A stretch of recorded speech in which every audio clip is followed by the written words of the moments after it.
Một chiếc hộp đến từ Cà Mau anh em nhé, rất là xa luôn.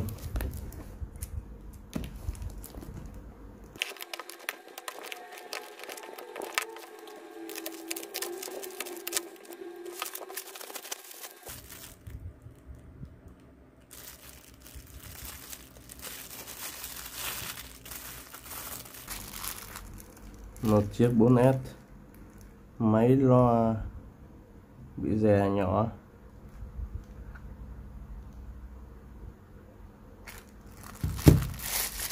máy này tiếp, loa bên người nhận không nghe,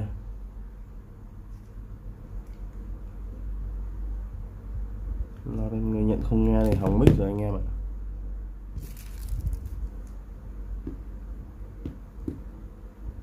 Mình lắp sim vào test luôn nhé anh em nhé. Cái màng loa bẩn như thế này thì cũng không nghe đúng thôi, nó bít hết màng loa mà còn đâu.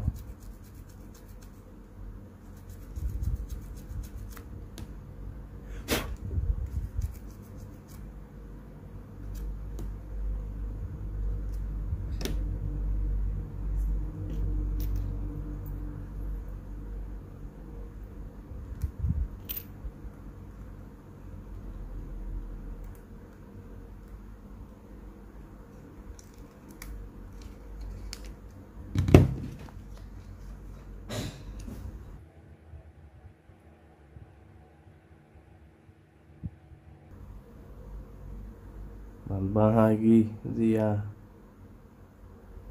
Mình sẽ test từng chiếc một, này lên test loa trước rồi cái này sập luôn anh em nhé, để đi sạc đã.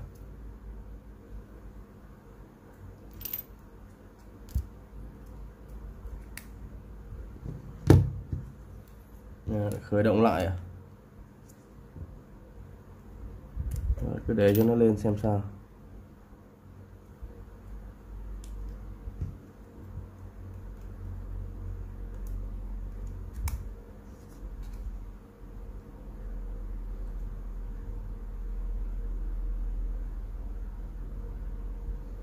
Nhận sim luôn, rất nhanh.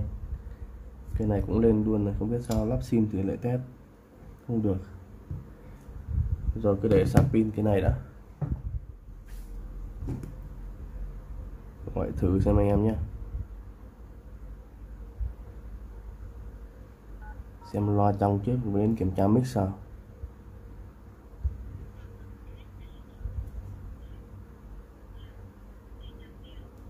Loa trong này vẫn ok.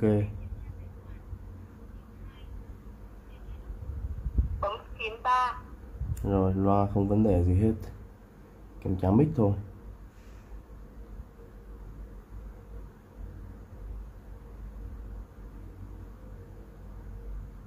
Ghi âm đây.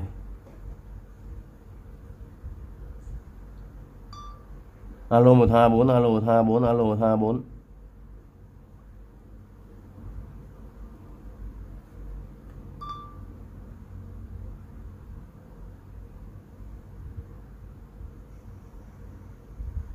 Rồi mic không nghe thấy gì hết anh em nhé.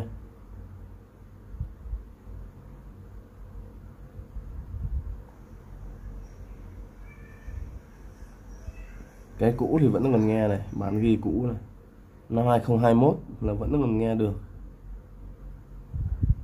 Năm nay năm 2025 rồi, 4 năm rồi không nghe được là đúng rồi. Rồi thay cái này luôn anh em nhé.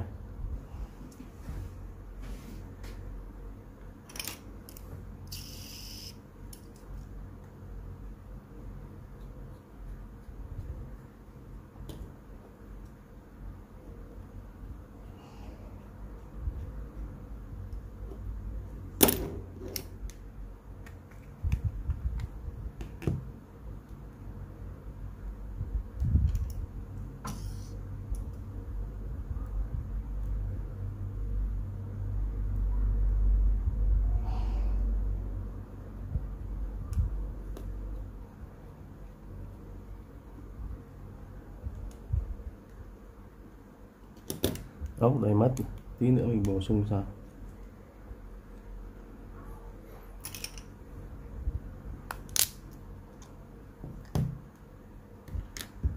Vẫn phải tháo cái này ra.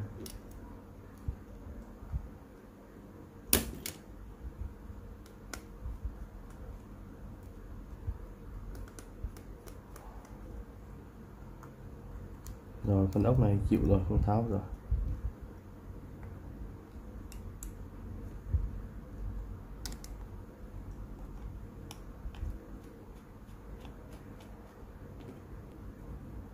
Ốc bên trong han gì hết rồi anh em nhé.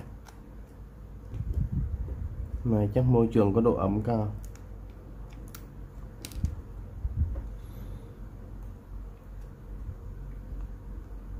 Mic hỏng thì thay cụm mic khác thôi. Để xem chân này là màu đen.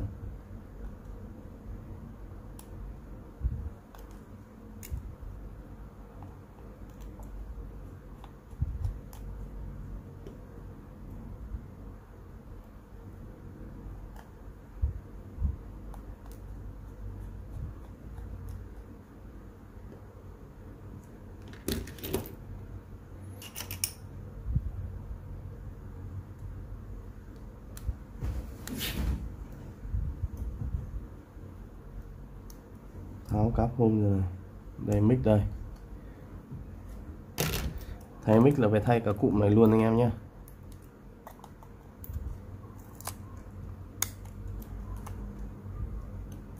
Rồi bỏ ra. Thay cụm khác vào thử xem là tại mic hay là do nó hỏng trên main. Hỏng trên main thì mình cũng chịu thôi. Hỏng trên mic thì còn cứu được. Rồi mình sẽ thay cụm này vào nhé.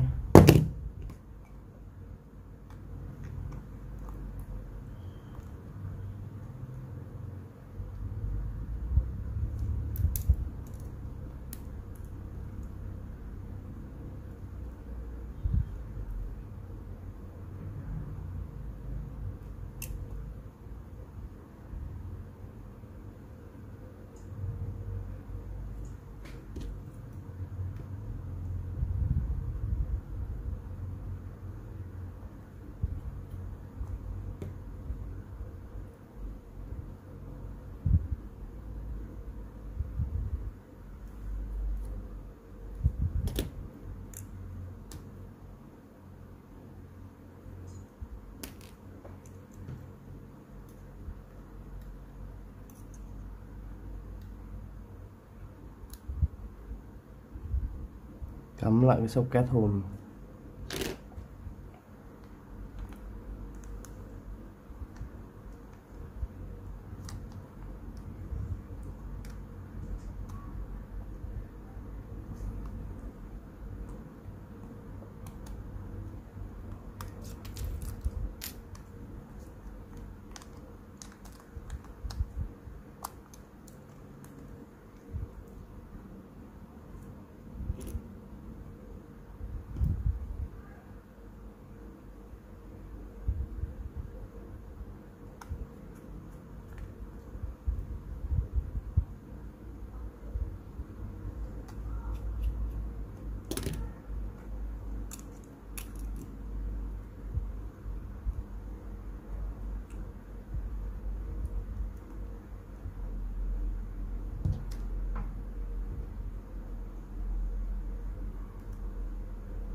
Rồi kiểm tra lại xem sao anh em nhé.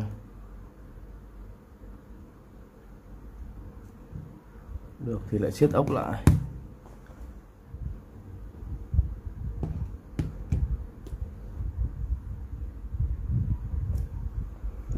Nhận sim luôn.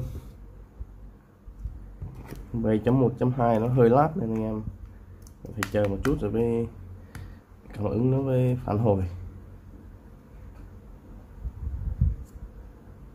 Ôm hơi nặng.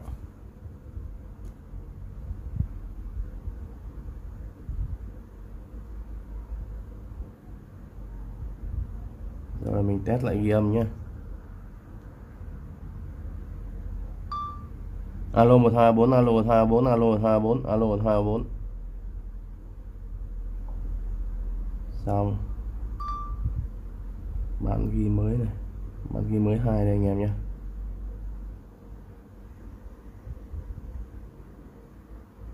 Vẫn không nghe thấy gì, khả năng là bị trên main rồi.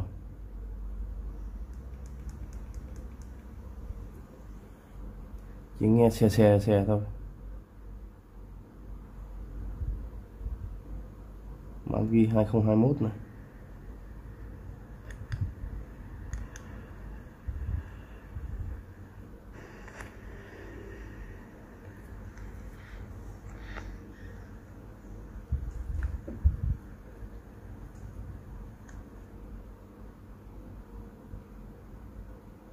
Hy vọng là không phải bị trên main, nhưng bị trên main là dở luôn.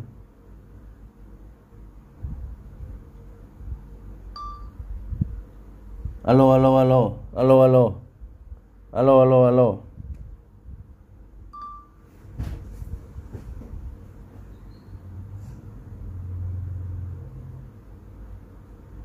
Không có gì luôn anh em nhé, im lìm luôn. Rồi, thay tiếp cụm nữa.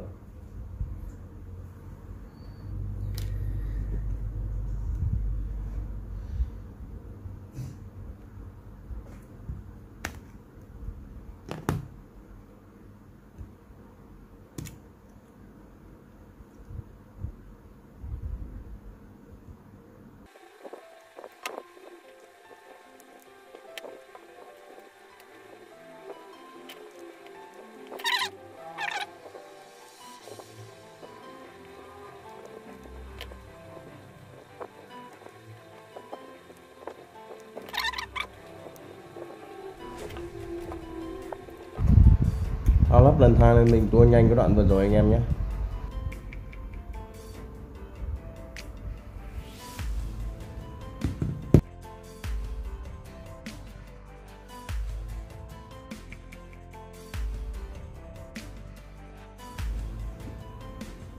Rồi lại test ghi âm anh em nhé. Alo alo alo alo alo alo, hình như là có sóng, là có rồi anh em này. Alo, hy vọng là cái này được anh em nhé. Rồi, ngon rồi. Ui, con này rất êm luôn, mic rất là êm luôn nha. Đây, bật lại anh em nghe này. Hình như là có sóng, là có rồi anh em này. Alo. Rồi, ghi lại lần nữa chắc ăn anh em nhé. Alo alo, 1 2 3 4 alo alo. Rồi.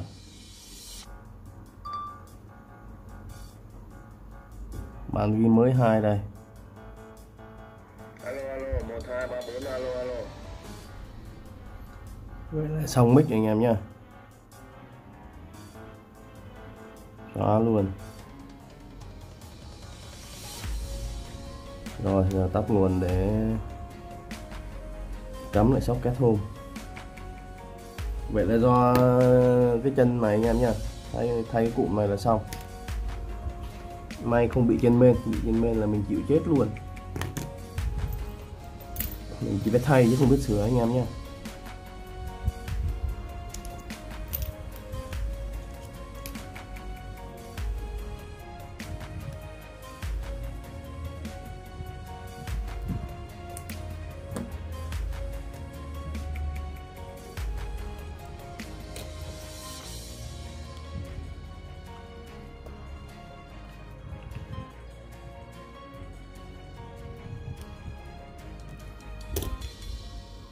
Rồi sẽ đóng socket lại.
ốc này hình như không đúng ốc của nó, để mình lắp con ốc khác.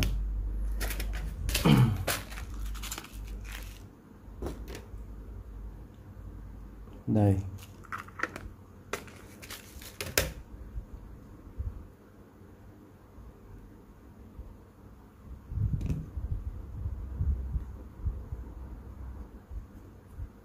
đúng luôn này em nha. Con kia để lắp cho 4S thôi, không biết thợ nào lắp nhầm thành con 4G nhưng không sao, mình sẽ lắp vào cái đây.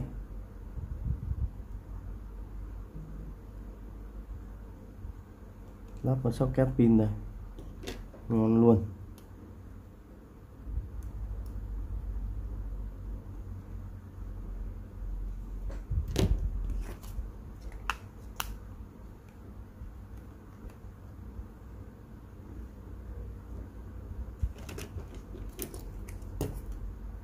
Mình phải gọi sang máy khác test bằng thực tế cho chắc ăn anh em nha. Nhiều khi mic có rồi nhưng bên kia chưa chắc đã nghe được. Không có khách ở tận Cà Mau mà cứ bắt khách gửi đi gửi lại cũng hơi mệt.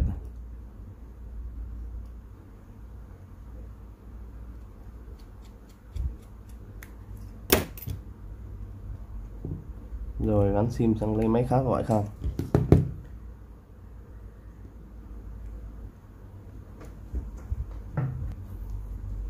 Đây, mình đang dùng sim chính trên con 5C đây anh em nhé. 5C của mình thì iOS 10 nhưng vẫn còn mượt anh em ạ, vì mình không cài linh tinh nhiều đâu, chủ yếu để nghe nhạc thôi. Cái này có 16GB thôi đấy, mà còn có trống có hơn ghi.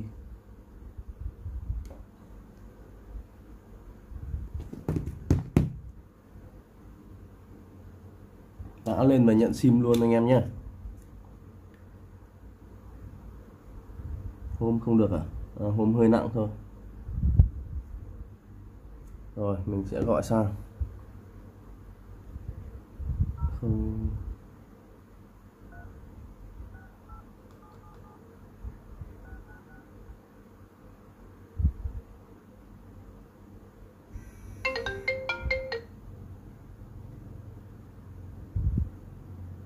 Rồi mình sẽ bật loa ngoài cái này để xem mic nữa. Alo alo. Alo alo. Alo alo. Alo. Vậy là mic bình thường rồi anh em nha. Alo alo. Alo alo. Vậy nghe gọi bình thường rồi. Đã xong anh em nhé. Còn cây kia thì video này đã dài rồi nên mình sẽ làm một video sau để anh em theo dõi ở phần tiếp theo nha. Mình kết thúc video đây nha. Chào anh em.